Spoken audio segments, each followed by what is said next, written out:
Hi everyone. Hi everyone. Today what I'm going to do is just a bookends for my own project, and that is where I have been taking a very good look at some Dhamma talks, and then I've been analysing them and looking at what makes an effective Dhamma talk. I realised this early on in my monk career when I realised that no one had actually told me how you give a Dhamma talk. And there's this implicit assumption, I think, that if you meditate a lot, it just happens. I don't believe that's altogether true. So I have, had very different experiences about this phenomena. So one of the ones was where I'd, for example, gone to a Western bhikkhu and just said, where in the Pali Canon does it tell you how to give a Dhamma talk?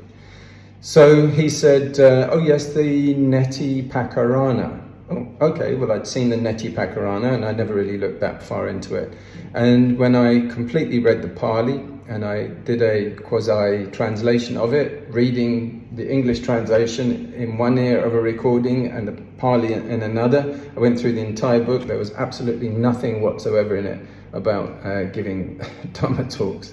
In fact, I can't find almost anywhere. There's a very little reference I found, which was when there was a monk who was going over to the western coast of India, and he made a kind of framework where he just said you can give things in terms of a theory, in terms of an anthropomorphic drama with animals, or you can give it as a sort of teaching, like the Majjhima Nikaya. Anyway, so what I wanted to say here was that I thought it was about time I took this to task for my own future, giving talks, and whether those are recorded for online or whether they are recorded, if they're given publicly in small groups. Often they give very small, sort of groups, or if sometimes you're asked to give to a very large hall, and that can be it gives you quite a lot of performance anxiety about what's about to happen. So then you're put to the test, as it were, how well have you prepared it? And a lot of the times also I found that people say, oh no, don't prepare anything. And this is actually, particularly in the Ajahn Brahm lineage, it is encouraged to believe that you just let it go and everything will fall into place. So I wanted to take a look at several talks from Ajahn Brahm, therefore, and to analyse them into what kind of components made up the kind of magic formula. Otherwise, it's a bit like going into a restaurant where there's going to be several thousand people to eat and just say, you don't prepare anything, you just kind of let it go and, prepare, chop up and get stuff out and it will all just sort of work, and then you just sort of cook it, it will flow. It'll all just fall into place. That's life. So I thought that it would be good to look at several talks over a long span. I first saw Ajahn Brahm around about 2013, I think, live, captivating a large audience, entertaining, teaching, educating, inspiring, and great. I thought it was a really good example of a way to blend captivating techniques and also informing based on good authority as well. And so what I did was to take the transcripts from YouTubes that were recorded in 2009 and then transcripts that were taken in 2019, so a 10-year span, and then one in the middle, 2015. And quite a range of other ones that were in between, just to get a good sort of benchmark. And then what I thought I would take a look at is what are the compositional elements of it. I've got a background in music, so I was very familiar with doing this. So I've got developed this sort of analytical skill, and I realized that when I was creating music, particularly cover band music, is that there are recognizable sections, introductions, themes, and there are verses, there are choruses, there are bridge sections, there are repeats of those, so you can get sections like the intro can be A, the verse can be B, the chorus can be C, and you can have an A, B, A, C, A, B, D, a bridge, another bit, and then a back to it, and then a B, B, B section to end off, and then an outro. To look at analytically like this, I thought it wouldn't do any harm. Otherwise it's easy to get, particularly with someone who's got the sort of oratory skills of Ajahn Brahm, it's very easy to get overawed. I certainly found it when I saw him at Chetawon in Malaysia, a Thai temple, speaking to about maybe 1,000 people. Afterwards, I walked out. I thought, what on earth am I ever going to do? How can I ever follow up that? It's such a hard act to follow. So it can be very daunting as well when you see very skilled people, just as it is if you're an aspiring musician and you go to a live concert where there's thousands of people watching, and there's just a stunning performance. It's like you might as well give up. So I did this approach initially, and I wanted to see, was there an underlying sort of structure? Like if you were going to study a great musician or a great band, you suddenly go, oh look, they've got an A, B, A, C, A, B, D, D, A, B, C structure for many of their iconic pieces. So I found that there was a way to look initially at these talks. So I found there was a way to look at the talks and look at the sections that made them up. And I thought also, maybe this will help other people. I did it just for myself to understand. I tried initially when I first saw Ajahn Brahm, so I think it was 2013, I was with Venerable Ananda Jyoti, and we went to Mahindarama temple in Penang. And afterwards, I'd recorded it on MP3 recorder. And I really thought, I listened back and I put a whiteboard up and I thought, so here's a story, here's a joke, here's a story, there's there's these things. But I just got overwhelmed afterwards. I thought, what do I do? I can't even do that. I tried to sort of have a circle and divide up the hour into different parts. And I kind of gave up and I just thought, I can't do that. I can't, even if I get a kind of basic outline, it's not really gonna help. So now I went back to this analysing the talks. And so if we look here, I started with something called, on this format anyway, which is a sort of useful introductory part of some. It's called The Power of Silence. This was the title that had been chosen. And these are typically on a YouTube, like these kind of talks here.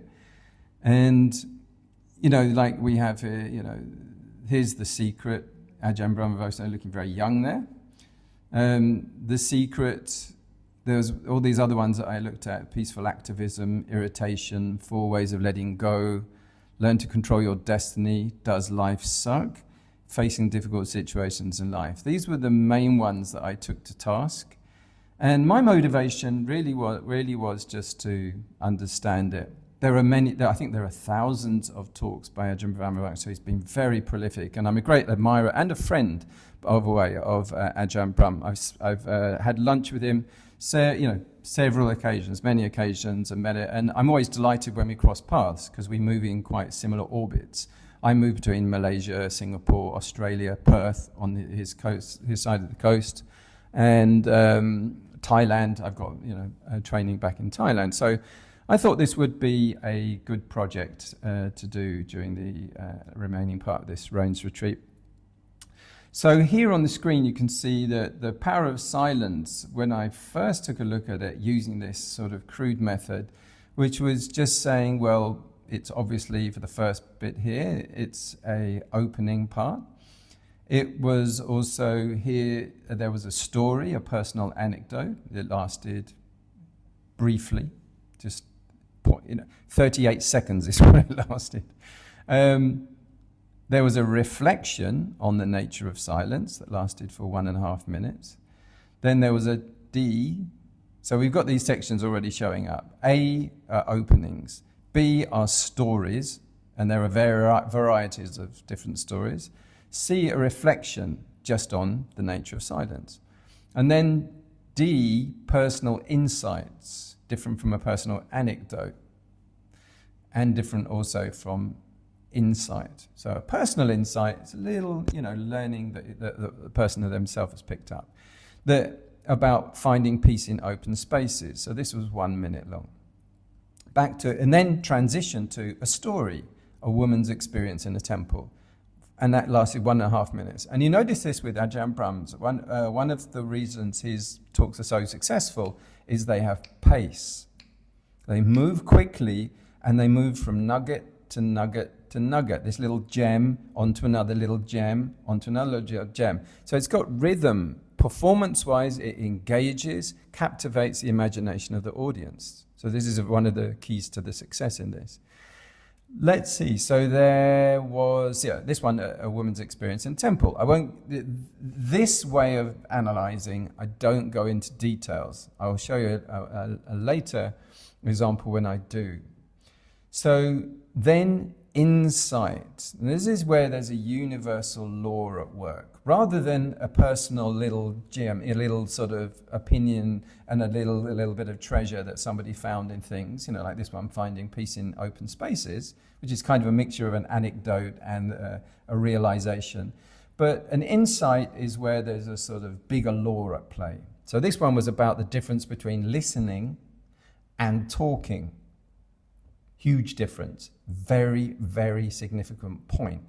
And in this part of my analysis, which sort of began, later on I developed, as you'll see, I hope, is that I had A, B, C, D, D2, it's a different kind of insight, and E, but I don't think apart from the F, the closing, I got to have more components. But as you'll see, many more components I added in later on, many more, up to more than 50 or 60.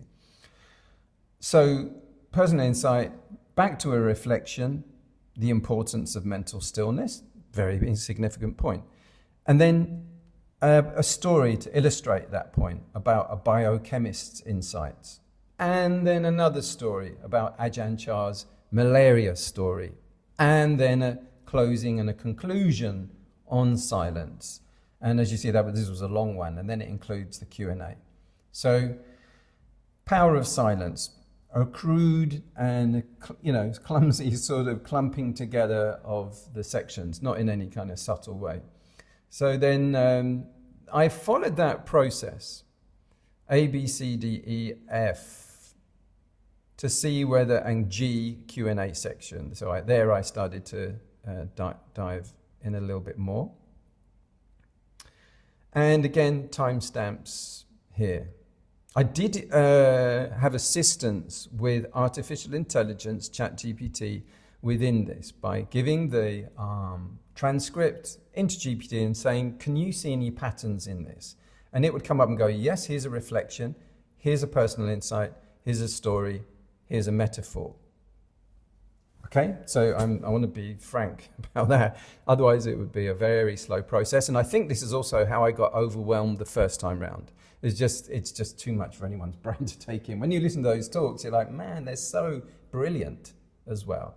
So that you can just simply get flattened. And this is why I thought sharing this part that I've been doing might help some young monks struggling in the future to figure this out. How do you do a Dharma talk? Particularly when you see some of these brilliant ones. So this is kind of reverse engineering, or sort of looking at with analytical technique. So, for example, here, a story, an anecdote about a water buffalo, or here we go, reflection, an exploration of craving, another personal insight, a story, anecdote about a water buffalo, reflection, a contemplation on happiness. This is what a lot of people, they see Ajahn Brahm, they notice people are laughing, they notice there are jokes involved, and instantly they'll sort of focus in on that critically often, particularly people who come from the traditional and very conservative schools where there's zero humor allowed. It's just a forbidden thing. So they can get quite shocked about this. So that I thought was an interesting response, the fact that both things there, both sides, the fact that Ajahn Brahm had taken this initiative to add creativity, innovation in the first place, given that he was also raised, when and where, East End of London. Often you got the sort of chirpy Cockney cliche character, which is kind of comes out of that school. Raised in Cambridge, educated in Cambridge. So that was the birth of like Monty Python, The Footlights, Life of Brian, all of these sort of the meaning of life, the Holy Grail. This is the sort of genre, sort of fomentation years where we would expect people to come from that culture of individualism and absurd humor and surreal humor to endorse that. It would be very unnatural for them to come out. And similarly with the Burmese and the Thais and the Cambodians and people who are been raised with very conservative values and rigid conformal values, where often the monkhood had a very different function, and that was also memorizing and transmitting the ancient text, often from memory. You've got people like Mingun Sayadaw, who's in the Guinness Book of Records for having memorized the entire Tripitaka. So this is a very important thing here, where nowadays the function of the monks, often as performer monks like this, is to animate, to engage, and to keep people coming back and focusing in and mixing so that it's engaging enough to hold attention in an age where it's difficult to hold people's attention, and to make it relevant. So back to here, we got the secret. So often, obviously this is taking on the competition. A lot of people say the secret about manifesting and materializing your dreams and all that sort of new agey stuff. So he's putting that in, and here he's got metaphors where his philosophical reference to Plato is there. He has a story about, and it's not specified here, or later on then he has a reflection, a personal insight, and then a reflection again. Notice how it's shifting. He's got multiple methods to make it interesting. Then he switches to a story, a humorous anecdote about the burglar who gets caught by the abbot. And then the abbot really helps him out of compassion. So then back to a personal insight about what is true wealth. So here we got these common threads going right the way through. What's true happiness? What's the relationship between income and happiness? What does society expect? What's modern living values all about? Here's an example that contrasts the two. And then we have true wealth, philosophical musings on wealth, and then a discussion on community and relationships. Another story, an anecdote about a wealthy man's life choices. And then two reflections, insight on future security, insight on caring for others, a personal insight about his history of his upbringing, another anecdote about community support, and then the closing. So if we were hoping to find a one structure, ABC, A, B, C, D, we're realizing no, this is really not is as simple as that. However, you do see that the first one started with an A, B, C, D, and then back to B and C, like a repeat. And this one starts with an A, C, D, B, C, before shifting and then getting on to metaphor. And then B, C, often the stories and the reflections going together, often with a philosophical insight. It's not just entertainment, but it's also personal reflection and then reflection, or prompting you to reflect as well. So there we have this B's and C's and D's often going together. Here we go, C, B, D. Here we go, C, C, B, C, C, D, B. So then we can start to get some kind of useful pattern that if you give a talk, it's going to be a pretty good mixture. If you tell a story and give a reflection about it, and then something else. So like on the first one, a story, B, C, a reflection, and then D, a personal insight, a personal bit of sharing. Start the pattern over again. B, a story, woman's experience in the temple. And then C, a reflection about that phenomena, and then an insight and a metaphor.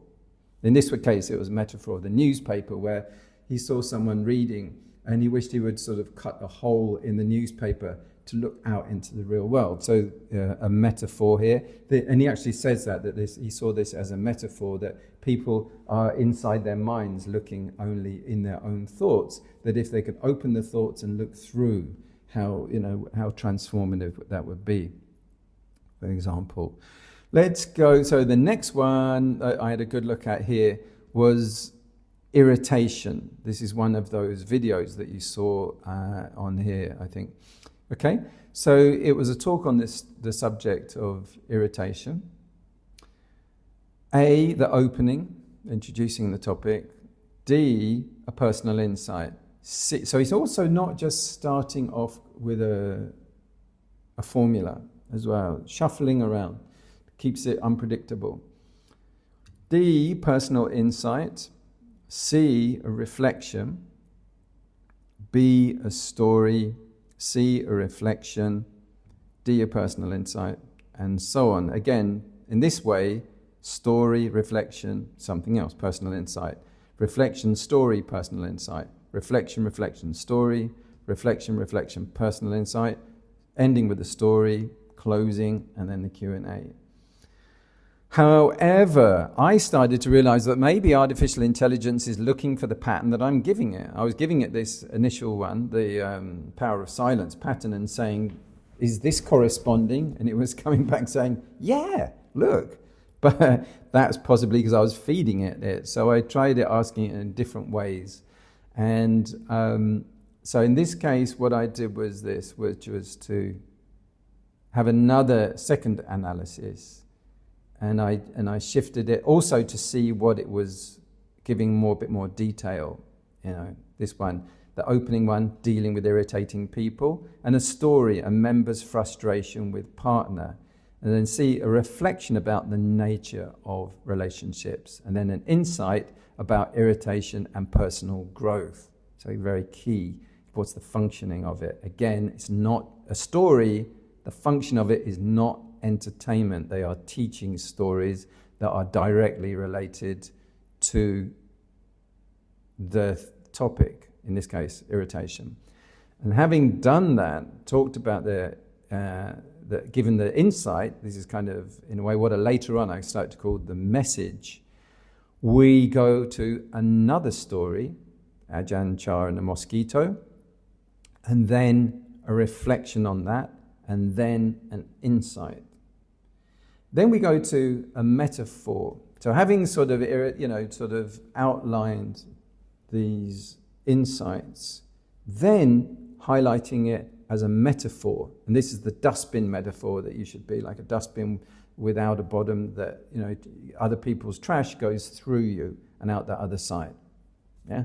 So having made that switch or connection, reflection, story, reflection, story. So reflection, the handling, the irritation. The story, a mother-in-law joke. It was about we're having goat for supper. Oh, it's the mother-in-law. Yeah, it's a corny joke kind of thing. And then reflection about training and kindness, not getting carried away off on the joke thing, or a trip down his own memory lane kind of thing. And then the reinforcement technique, and then an insight about perception and relationships. So another thing here I notice is that often you do see a questionable sort of practice among some Dharma talkers is there's too much insight. It's all insight, insight, insight, insight, insight. Or it's lacking in stories, or it's lacking in reflection. Is it simply, quotes from the Pali Canon with explanation? It's almost all insight. So then a reflection and concluding thoughts and final remarks. There would be a Q&A almost always. Another talk I looked at was the 4 ways of letting go. Again, we see opening, story, reflection, personal insight, story, reflection, insight. Metaphor. This one was the metaphor of the Teflon mind, where nothing ever sticks. And then reflection, personal insight, reflection, story, about a monk's experience with prison life in this case. and story, an exploration of personal expectations. All right, so then closing and Q&A. Most of these will tend to be 55 minutes or 1 hour long. So there are two more on this. That's learning to control your own destiny. If we look at the pattern overall, this one's been much more extended. We have firstly opening, story, reflection, humour. At this point I decided that what was lacking in these previous analyses was it doesn't really distinguish when there's humour in there, and this is a distinct characteristic of Ajahn Brahm talks. So I put in the category G, humour. Later on, as you'll see, I extended this out to include multiple forms and styles of humour. So this one went opening, story,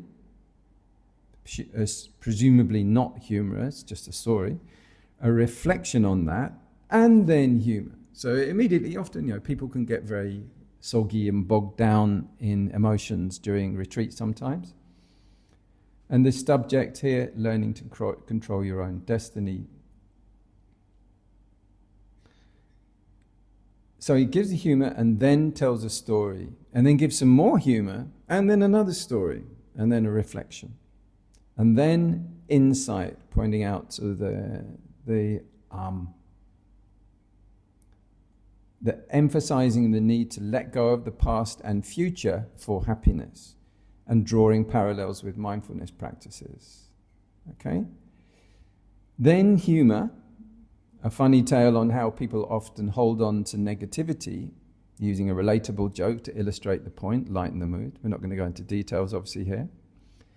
And then reflection, story about a monk's experiences with prison life. So it is one of the repeated ones. You do sometimes hear things again and again throughout his talks, but usually when it supports the point about learning to control your own destiny. These themes of confinement, freedom, and the lessons from learned from adversity. So then reflection. 3 key points, going deeper and deeper, helping the audience absorb in onto the topic. And then 2 stories. A story, an exploration of personal expectations and their impact, illustrating the importance of realistic outlooks and acceptance. These are common themes in Ajahn Brahm talks. And another anecdote about understanding life through different perspectives, reinforcing the themes of kindness and compassion. That could be starting to get a bit heavy. 3 reflections, 2 stories. So, to lift the mood again, a humorous comment about the human tendency to fixate on negativity, which provides comic relief. Could be the 2 bricks, or we'll look in more detail later on. Then a reflection, a final reflection on the transformative power of letting go. Another reflection, encouragement to appreciate the journey of self-discovery, reinforcing that self-acceptance is key to happiness and peace. And then humor, a light-hearted observation on the quirks of human behavior and the journey of personal growth, using humor to foster connection. And then one more reflection, summarizing the 4 ways of letting go. So repeating back to one of the main important points. And then Q&A. One final last one, very similar. And this was in 2017, so we've spent quite a bit of time facing difficult situations in life. And so we've got opening, a reflection on the busy past few months and how teaching that this too will pass. And straight in with a humorous anecdote about responsibilities and how life can be overwhelming, something we can all relate to. And then a story recalling a charitable event in Singapore, highlighting the importance of the walking, there. And then another story about the politician's speech at a charity event. Okay.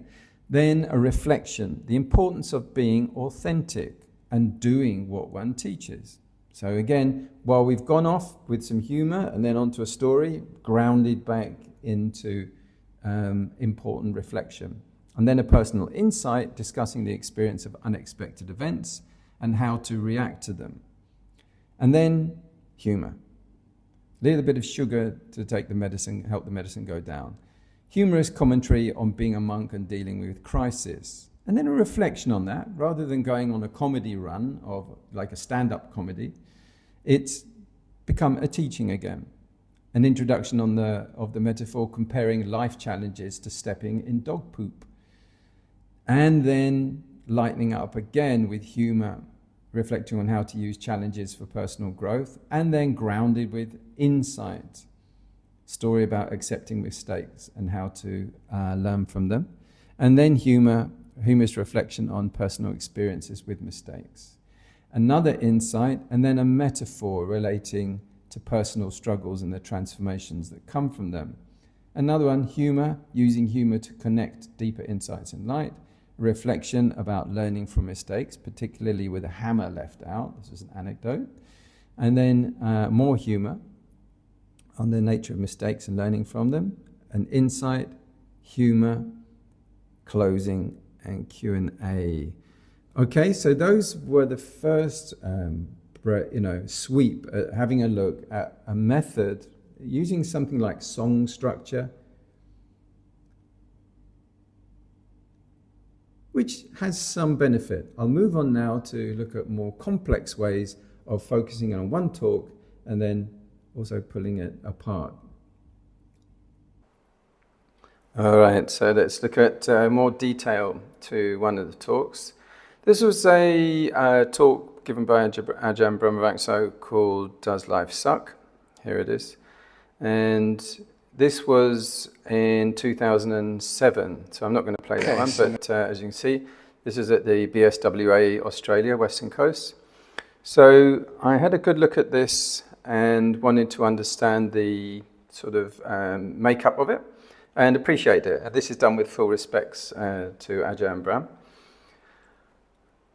I looked under, as I've been showing, these different elements, and I started at that point to increase the number of elements. Initially, like in the song structure, very few elements. So I started to increase them. We had the opening and we had the finishing. We had some that we'd already started to familiarize with ourselves, like stories, reflections, personal insight, and humour, metaphor. And then I started to add in some that occasionally there's just the message, very strongly communicated what the speaker is wanting to impart, the main thing. Without that, it's a little bit random, or it's just entertainment. Then there's motivation. So there's a couple of points here. There's one which is to motivate the audience towards something, and the other one is to explain the speaker's motivation. Why are they giving the talk? What's their motivation? Because we were always asking at some level, why are they doing it? Then tactics are, what are they using? So if I say, okay, I'm going to give you an experiment to do. Let's put your hands up, all those people who believe this is true. That's a tactic. So you're engaging, teachers in a classroom have tactics. Or stand up, all those people whose name begins with A. It's tactics, or sort of, I want to give you, a role reversal. So think of yourself in the shoes of your parents, or think of your shoes put yourself in the shoes of Sariputta.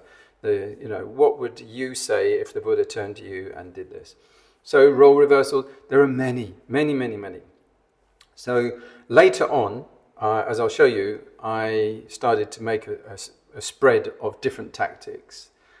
Then there's also transition link. So you might be off on a story, about elephants in the desert or something, and they go, okay, let's go back to the topic. So transition link. And these are sometimes very distinct. Sometimes there's a key word that a speaker will use, like so. So, and they'll go back, or right, they'll go back. All right, so I think that we covered all those. Transition link can just be also, say, from a reflection to a story. There'll be something used as a transition link to get from there to there, but it doesn't necessarily go back to the topic. Okay, so let's look down, does life suck? So yeah, a little bit more of an explanation here to remind us what that's meant. If you just pepper these through with insight, metaphor, reflection, it can become a bit meaningless. Sometimes you need reminding what that actually is. So insight, it points to a deeper understanding on universal laws. Metaphor, comparison used to illustrate deeper meanings, making abstract ideas more relatable. Reflection, and it invites the listener to engage and reflect and consider. Personal insight, more individual, anecdotal, specific to own life situations. Humour, obviously it lightens the message, engages the listener. Wit or funniness makes the serious accessible. Message, the central point or lesson conveyed in the talk. And a story, a narrative, an anecdote conveys the moral lesson, insight, real life or traditional. And then the tactics used, relatable. Okay, the anecdotes is just one of them. There are multiple ones. So I'm going to take out the one because there's multiple.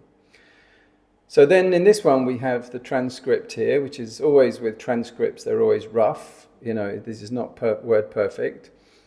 But this is more or less what Ajahn Brahm said during this talk, Does Life Suck? You know, I was having a very busy week last weekend, many things went wrong, but they always tend to do. Just because you're a monk, it doesn't mean that things go right. So little things like, and then we go into a story. And by the way, there's not always just one thing, there's often layers. There's got a sort of combination sandwich. In this case, it's a story, but it's a tactic. He's trying to make, it's an anecdote that is relatable. It's not just any old anecdote. You know, he's talking about something very ordinary that everyone can relate to. They said, our monastery car just has been to the mechanics, so the fix is up to the garage about 2 or 3 times now, and now has to go back again. So black hole for the money which you donate, it seems. So everyone can kind of relate to that. Is the expensiveness of running a car, you know. So he's immediately got people on board. If he come along and said, okay, the 72 Chaitasikas, which relate to the, you know, some very, very high Abhidhamma or some ultimate reality things, people are lost. Or if he's sort of flying off on a political, opinion, or if he's going off on something else which is sort of hard to relate to or unsavory, but he gets everyone on board because they know what he's talking about. Everyone knows what a car is and they know what it's like. So again, the tactic there is a relatable anecdote for connection. He's trying to make connections. You know, often people see monks as very remote and them as something totally different. So then it makes a connection. So next is that he has another tactic, which is a relatable anecdote as a conversational opener, like we're having a chat at a coffee shop. And he says, I'll just remember a few days earlier that was busy working in the retreat centre, just doing some plumbing. So he's very grounded. That's also a good thing. Getting myself nice and dirty. I like boys being with boys, and I'm a little boy, and I'm a boy underneath, messing around with the plumbing in the dirt, go about in the monastery. So, you know, he could make himself with delusions of grandeur, like some sort of emperor, you know, super high. But no, he says, like, he's one of us. Kind of thing. So that's the tactic, make himself relatable. But he said there was no water in the shower. So we're going towards the topic, does life suck? The first noble truth. Is life suffering? So he goes, oh no, things were all going wrong and something else went wrong and then something else went wrong. He's already introduced 3 things where life was boring, tedious, it didn't work out, we didn't get what we want. So then he goes into humour very early on, okay? And then he lightens the message, because if you just say, oh, life's suffering, you know, life's suffering.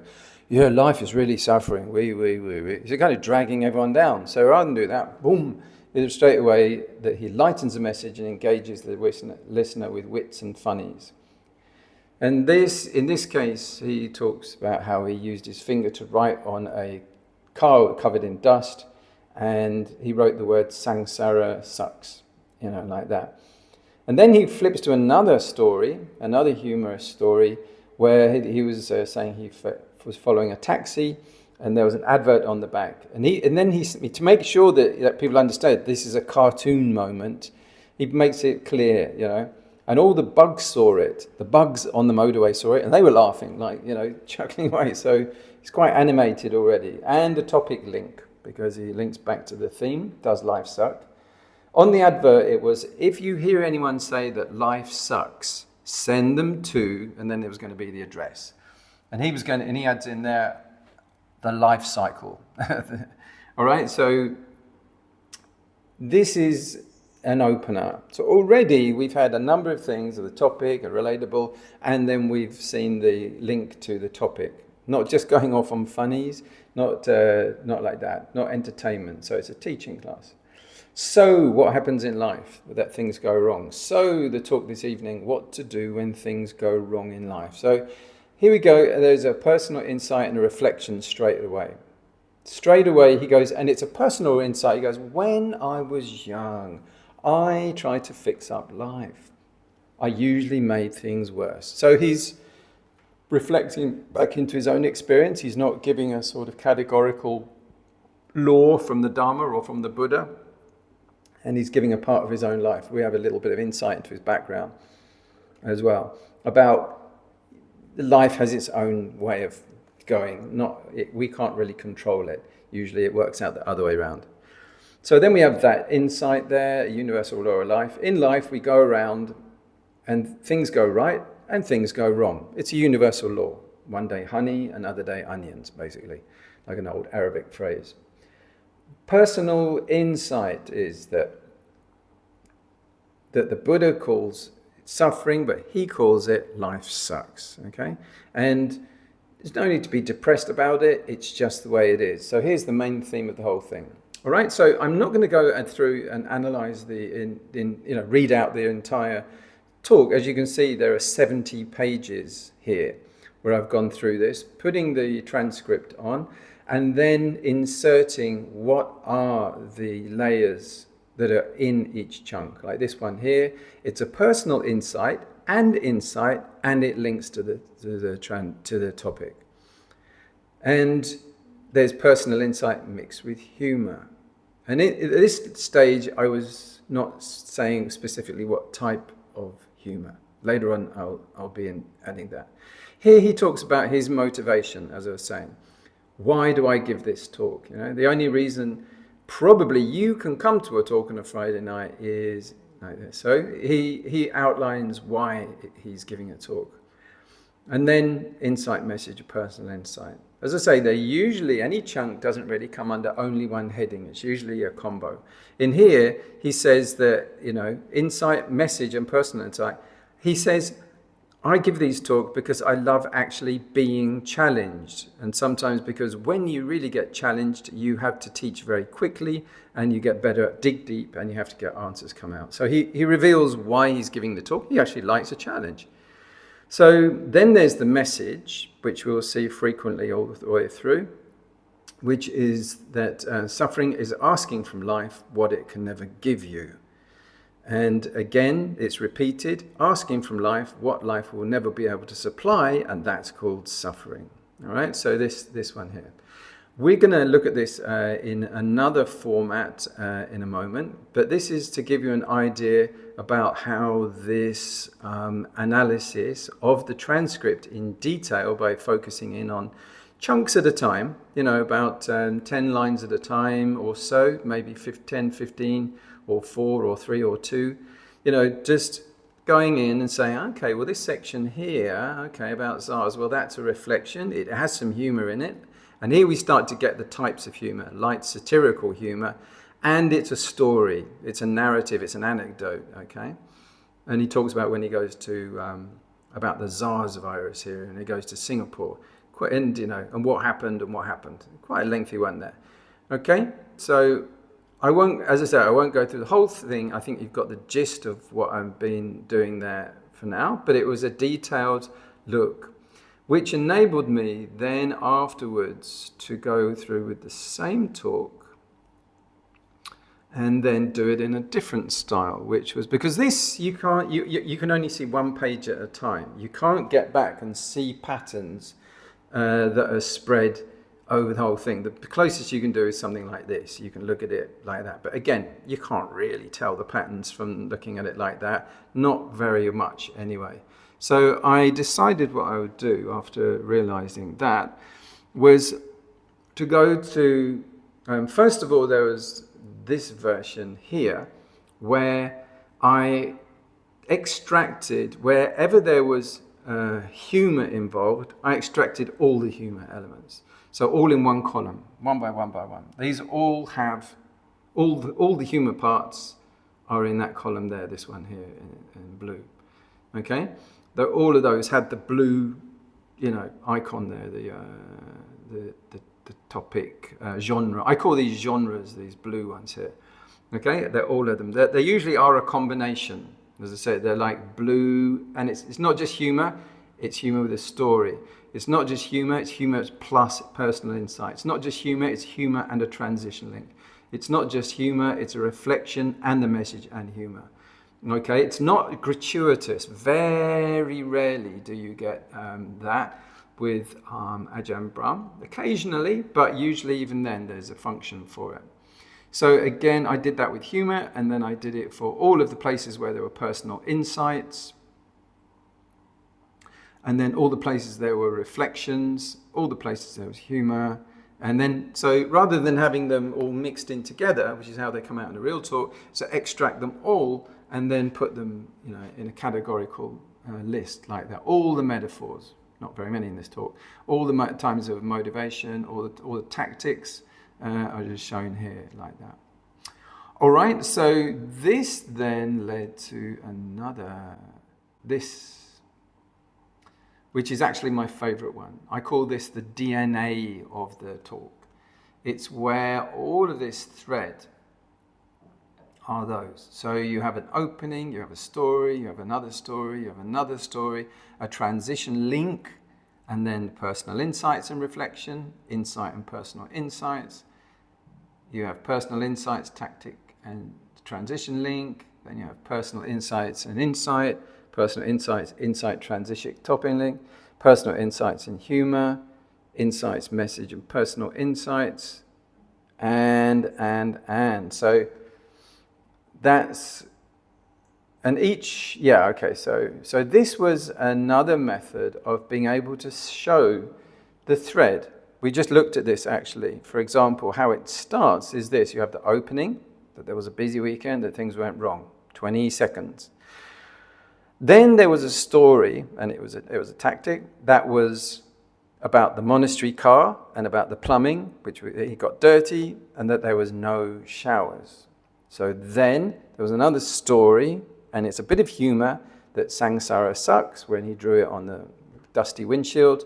And we had this next story that linked to it, another humorous story about the sticker on the taxi. That if you hear people say life sucks, send them to this address. So, and that the bugs laugh, which I think is a nice touch because it's very surreal cartoon. And it also breaks from being the mundane, the dust, the taxis, the plumbing, and then you've got bugs that can talk and read. You've got bugs that can read stickers on a monastery. So it starts to bridge the unreal to the real, and vice versa. So it kind of warms up the audience in this way. And so on. So you've got all this thing, that personal insight reflection about trying to fix up the world. And these are mnemonic little snippets. So they just get enough to remind you, but it's not every word, not like on the other one. It's enough. With the personal insight, the tactic and transition link, he talks about the Buddha's first noble truth and that dukkha sucks, essentially. That's sort of what's... And then, there was a big wall, and he drilled through, and it burst the pipe, tiny little pipe the other side. How can that happen? Well, expectations. And then he leads this theme about one of the main messages is about expectations. Personal insights and humor, and I just filled up the gap there. And here we have a whole block, which is the main message, which is about what are you asking from life? Are you asking too much? And that asking too much is one of the causes of suffering, and that people expect an instant fix. So that these blocks here, where there's several on the DNA of the talk, which are the message, they appear throughout. But how many times? This is the kind of trying to find the formula where what's very important, and sometimes Ajahn Brahm also gets criticized for this, is the ratio of humor to meaning and message. And sometimes unfairly. And other times, some people love that, and if it's not there, they miss it. So in this case, let's look at the ratio. We've got how many times the message gets popped in there. First time, second time, third time, fourth time, and a fifth time here. So 5 times, this is in 1 hour. So once every 20 minutes, the main message sort of comes through, which was all about how we create frustration from life by demanding from it that which it can't give us.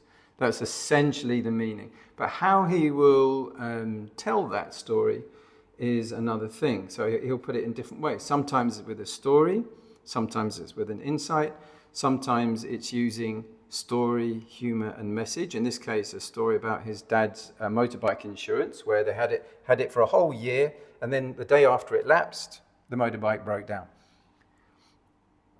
And another story, which was to do with someone who got $200 from the government, and then his bike, the day he got it in hand, his bike broke for costing $180, or a car broke for $180.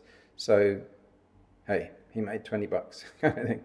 So these are some of the ways that you can follow, like I say, the DNA of the talk, much easier at a glimpse. You can sort of zoom in here. There's a message here. It was all about we're all on our way to the wrecker's yard, where they break up the cars. Is there anything wrong with this? Because people often think that when things age, that shows that they're going wrong. Well, no, they're not going wrong at all. They're just going normal. They're just going. So normality and going wrong is often to do with our expectations. And here we have the infamous and so on, the joke, and typically, and this is good to see, but here it is, it's a joke about Mickey Mouse and Minnie Mouse being involved in a car accident, and Mickey Mouse saves Minnie Mouse by giving her mouse-to-mouse resuscitation. Boom, tsh. It's a joke, but he leads up to it with self-deprecating setup, like somebody told me a terrible joke, but I just feel, even though I don't really want to, I feel like I really should share it. Okay, I'm going to anyway. Is that wrong? So it's a kind of way of setting up the expectation while kind of apologizing on the way, rather than going, hey, I've got a fantastic joke and I'm really funny, listen to this. He doesn't say that. It's a self-deprecating setup, which is commonly used in bygone eras with comedians, people like George Byrne and some other dry satirical wits like him, who was also mentioned by Ajahn Brahm as one of his influences on his humour.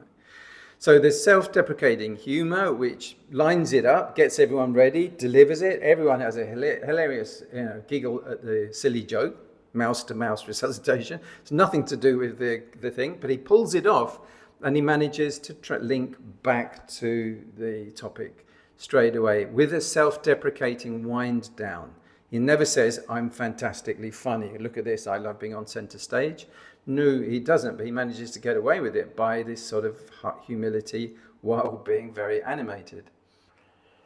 So, by necessity, gets back to the link, goes back to the topic, and talks on the topic, reflecting with the message right the way through here. And particularly about what do you expect, about how expectations bring suffering. And an insight into the nature. And then he has this sort of dark, ironic humour, about that people should be culled when they're old. It's got very, many seniors in the audience because of the nursing homes and how it would be good for the economy. So that's dark, ironic humor, whimsical humor, and absurd humor. And then some personal insights, then the message. Why should we obsess about the fear of dying? And all about SARS, the outbreak had there. So I won't go through every element of the talk, but over to the left here, you've got the timings, which are rough guide, totaled up at the top there. So that also, timings, 50 seconds, and then he moves on to why worry, it's 55 seconds, and then he moves on to a thing about how he would love to be entered into hospital because he wouldn't be hassled by loads of people. He would have like peace and so on. 55 seconds. Then he moves on to a similar story about how he'd love to go to prison because then he'd go, but he would make sure that he was really naughty, so he'd get into solitary confinement. It's kind of, again, it's humor, it's dark humor. And, and a bit more humor about in his monastery. In all monasteries, there's two rules. Number one, the abbot is always right. Rule two, if the abbot is wrong, go back to rule number one. It's kind of a, office joke. So he's moving on all of these 2 minutes long, 1 minute 20, 2 minutes 20, 3 minutes 20. He doesn't give people a chance to get bored, and he keeps the energy moving. Also from type of talk, reflection with humor and message. We're on to one of the tactics. Raise your hands up. Story with message. Humorous story with message. A metaphor, reflection and story.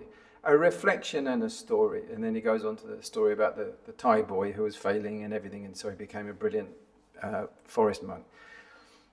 And then a reflection, then personal insights on his personal life. So here we have the recipe for what makes these talks flow and captivate. These are the kind of combinations and the round-offs there. Okay? There's another version here which actually has the timestamps in. Same breakdown, but it says specifically what time, at what moment they happen. So, but it was mainly that one there that I wanted to show you. There is also one other thing where, so this is another one of this is the same. It just has the big circle in the middle, two circles in the middle, but it's the same sort of DNA pattern. But what I wanted to see was whether it was possible to display the talk in another format, which is this one here. And that is, something else I want to show you. What if he was always returning, he had the central message, and he went up into humor, and then back to the message, and then some insight, and then back to the message, and then told a metaphor, back to the message, and then told a story, and then went back to the message, and then went personal insights, and then to a story, and then to a reflection, and then back to message. So I did some tracking on this to see whether that was a better way to represent this. But I kind of dropped it after a while, but I thought it was an appealing idea, though, because you have a limited amount of categories that we're using, whether it be represented like this. But then when I realized that he doesn't just go into a humor. It is a humor plus an insight plus a reflection often. You've got these sandwich sections, and they're rejigging each chunk. You can't really represent it easily like this. So I wanted to show you this at the top, which I'm now calling the palette for talks. And it's not only Ajahn Brahm. You could do this with Eckhart Tolle, with Thich Nhat Hanh. You could do it with Ram Dass or the Dalai Lama, any number of people who are giving forth, Jordan Peterson, Buddhist or otherwise. You know, this is, you can do this with any topic.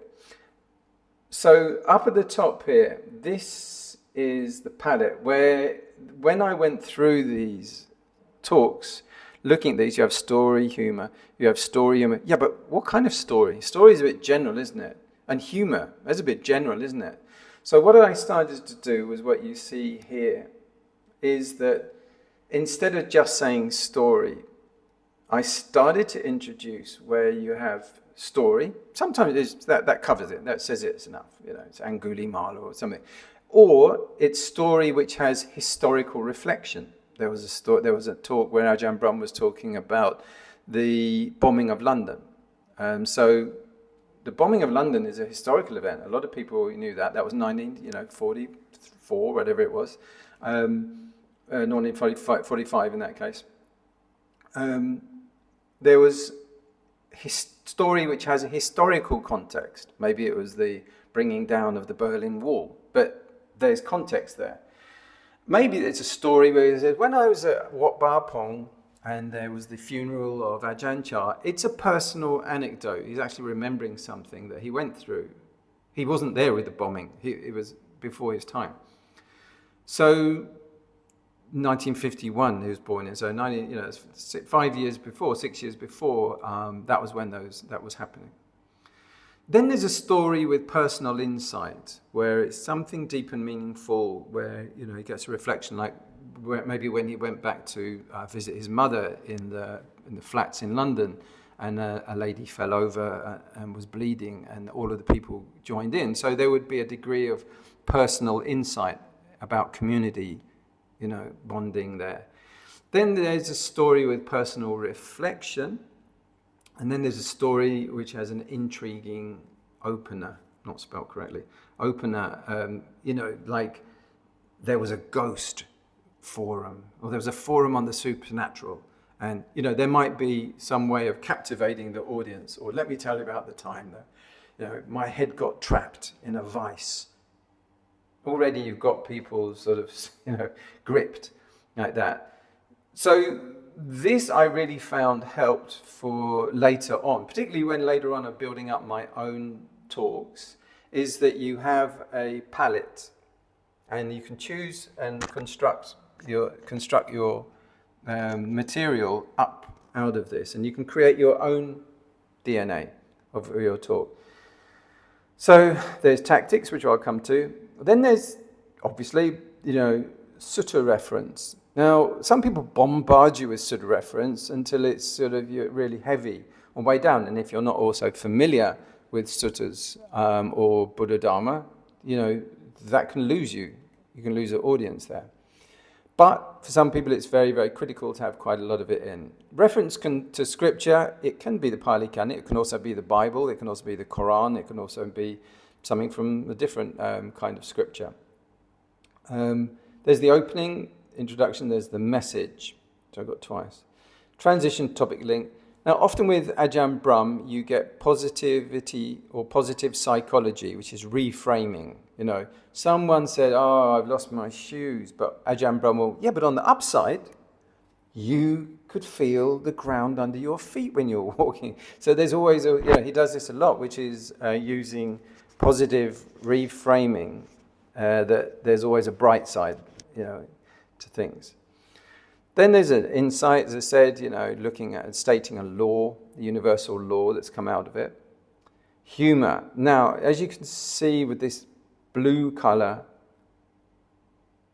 there's humour which is dark and satirical, meaning is biting, critical and mocking. There's humour which is dark, ironic, it's bleak, sharp and cynical. There's humour which is whimsical, fanciful, quirky, playful, offhand. And I'm not only saying this is Ajahn Brahm stuff, he does employ these quite a lot. But these are just some of the fields of humour. When I was doing Thich Nhat Hanh analysis or Ram Dass analysis, I started to add some more because they have different ways of uses of humour. Humour, which is absurd, illogical, ridiculous and exaggerated, like the giggling bugs on the motorway who were chuckling when they read the sticker. Or there's quite a lot of other, ways that he will employ absurd humor. Humor which is sarcastic, is biting and exaggerated. Humor which is deadpan, where there's absolutely a flat delivery, but it's often mixed with one of these other ones, surreal. Humor which is lightly ironic. It's not a heavy rib-digging joke. No, it's just, putting a nuanced sort of twist into things. Humor, again, which is quite similar, wry, dry, and understated. I heard Ajahn Brahm say once, if you've got humility, flaunt it. That's very dry and wry humor. That if you've got loads of humility, there's a phrase, if you've got talent, flaunt it. But you might, if you're working in the movie industry or something, or showbiz, they might say that. But in Buddhism, it's like, well, if you've got humility, really make sure everybody gets to see it, kind of thing. Which is it's a great use of this ironic, dry, understated, subtle, and clever twist. Surreal. I once heard him say the joke about the 5 blind elephants, which were given a human so that they could get to describe what he is, and they all agreed that he's flat, because they'd all trod on him. So that's very surreal, dreamlike, bizarre, and illogical. Like it just is. Humor which is light and absurd, playful, quirky, and improbable. It's just like the time, the limo pulled up and the window pulled down and there was the Queen of England, and she said, "Aren't you Ajahn Brahm?" Kind of thing, she was just coming back from a party. That's actually a B.B. King humor, but that's a kind of, it's unlikely, it's improbable that would happen, But it's pretty funny, even so, and it's playful and quirky. Humor which is pun or wordplay, like mouse-to-mouse resuscitation. It's clever, playful, and has double meaning in. Humor which is self-deprecating. It shows that modesty, the self-criticalness and humbleness, Humor which is self-effacing, very similar. Humor which is inclusive, like the warm jokes, that really makes everybody feel bonded and makes everyone like life, kind of thing. And then humor which is light and reflective, it's a kind of philosophy, poetry take. Spelling mistake there. And there's humor which is playful guidance, that it's often the Buddha's talks, they are funny. He tells some very funny things. There was a very funny story about a monk who wanted building materials, and the Buddha said, and actually he said, I can't sleep. And the Buddha said, why? He said, all the flamingos are making so much noise, but he really wanted materials. And the Buddha said, go and get one feather from every one of them. And so he came back 2 weeks later and said, how about now? Buddha said, how about now? He says, yeah, all the flamingos have gone away. And the Buddha said, yeah, that's going to happen with all our supporters if you go around all of them trying to get money from them all. So that's playful guidance. It is encouraging and it is humorous, but it also has guidance in there. Then we've got all these different kinds of reflection, like thoughtful commentary, opinion, historical reflection, personal insight, reflection, which is like, specific. There's reflection which has cultural context, personal observations, philosophical commentaries, cultural insights.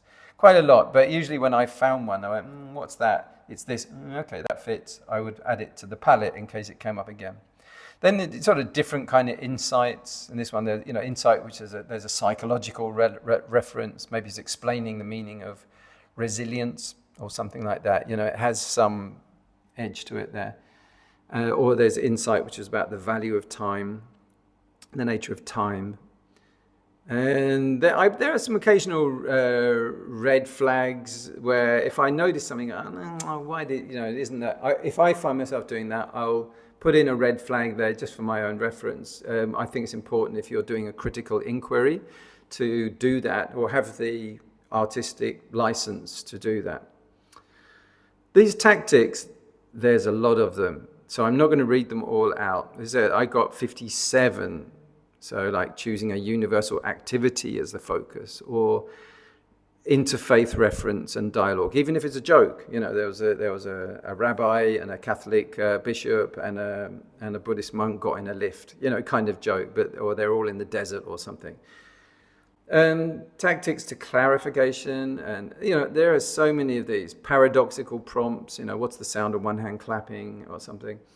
Cause and effect chains. What would happen if you did this? What would happen later on if you did that? And then later on, what would you expect to come out of it?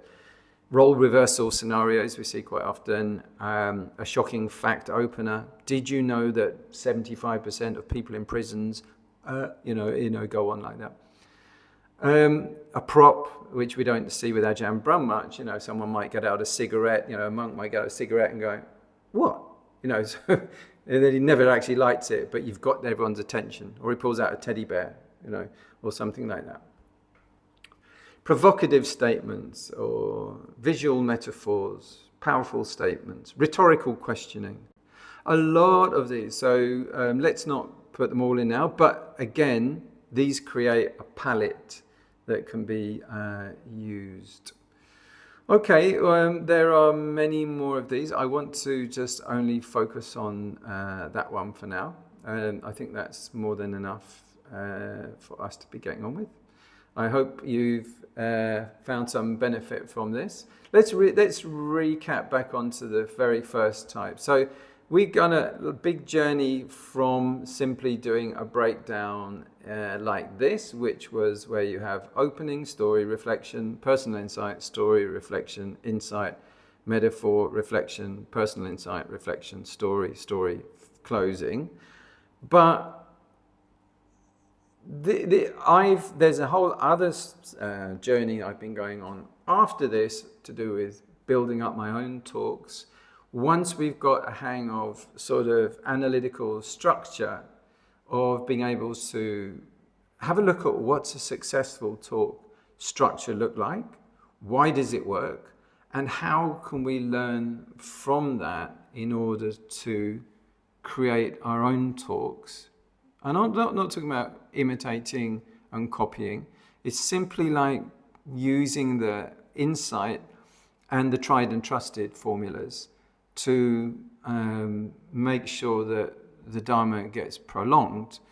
And also, critically, we can look at the difference between a teaching talk and entertainment. Because often if these get conflated, then we're lost. That would be a misuse of it all. Thank you very much for your time and attention, and I hope that you have got benefit from this. May many beings be free from avoidable suffering, particularly those newbie monks who are trying to write their Dhamma talks and are losing sleep and got high anxiety about how to do it. So I hope this has been some help. Take care.